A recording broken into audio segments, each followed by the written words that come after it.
প্রকৃতির কোলে যেখানে যান্ত্রিকতার কোনো কোলাহল নেই, সেখানে সকালটা শুরু হয় এক অদ্ভুত মায়াবী সুর আর ব্যস্ততার মধ্য দিয়ে। আসসালামু আলাইকুম, সবাই কেমন আছেন? আশা করি ভালো আছেন। আল্লাহর রহমতে আমরাও সবাই ভালো আছি। আর আজকের সকালটা খুবই সুন্দর। সকালের প্রথম আলো ফোটার পরপরই বাড়ির সবচেয়ে চঞ্চল দৃশ্যটি হচ্ছে হাঁস মুরগির খাবার দেওয়া। আর আমি এই হাঁস মুরগির খাবার এখন প্রস্তুত করছি। আমি পানিতে ধান দিয়ে নিচ্ছি।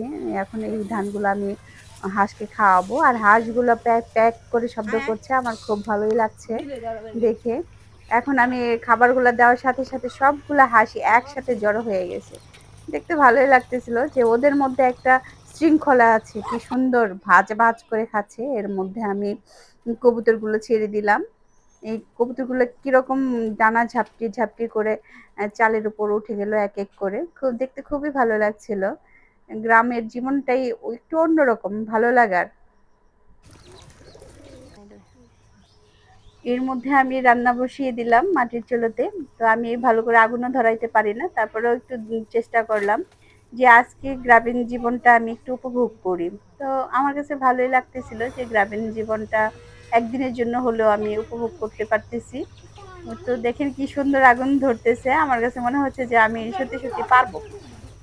শহরের জীবনে অনেক আধুনিকতা এসেছে সত্যি, কিন্তু মাটির চুলার রান্নার সেই স্বর্গীয় স্বাদ আর কোথাও খুঁজে পাওয়া যায় না।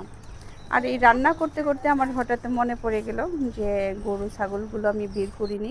তো আমি এখন খাঁচা হাতে নিয়ে বের হয়ে গেলাম গরু ছাগলের খাবারের জন্য। এখন আমি আস্তে আস্তে খড়গুলো বের করে নিচ্ছি যে গরুকে খাবার দিব। আর এই যে জিনিসটা দেখতে অনেকটা সহজ মনে হলো, এতটা সহজ না। গ্রামীণ জীবন সত্যি অনেক কঠিন আর ভালো লাগার। হাঁস মুরগি সামলে নিয়েই গৃহস্থের নজর যায় গোয়ালের ঘরের দিকে।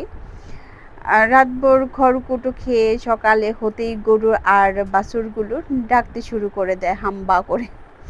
তারা যেন মনে করিয়ে দেয় তাদের এখন বাহিরে বের হওয়ার সময় হয়েছে। এক মুঠো শুকনো খড়ি এদের পরম তৃপ্তি, লোভহীন এক জীবনের সুন্দর উদাহরণ। খড়কুটো মুখে নিয়েই ওর এই শান্ত চাহনিটাই মন ভালো করার জন্য যথেষ্ট। আর আমি এর মধ্যে গরুকে খাবার দিয়ে ছাগল নিয়ে বের হয়ে পড়ি। কিন্তু ছাগলগুলো আমি কন্ট্রোল করতে পারতেছিলাম না। ওরা ওরা বরঞ্চ আমাকে কন্ট্রোল করার চেষ্টা করতেছে। ওরা একদিকে যায়, আমি একদিকে যাই। তারপর আমি চেষ্টা করতেছি যে আজকে আমি এই ছাগলগুলাকে খাওয়াবো। আর গ্রামীণ জীবনটা নিজের মতো করে উপভোগ করব। এদেরকে আমি টেনে হেঁচড়ে নিতে পারছি না। এখন এদের ঘাস খাওয়ানোর জন্য আমি একটা সবুজ ঘাসের উপর দাঁড়িয়ে আছি। ছাগলগুলো নিয়ে যখন বাহিরে বের হই দেখি বাহিরে প্রচুর রোদ। আর এই রোদের মধ্যে আমি একদম ঘেমে একাকার হয়ে গেছি। আর আজকে সারাদিন কাজ করতে করতে আমি একদম ক্লান্ত।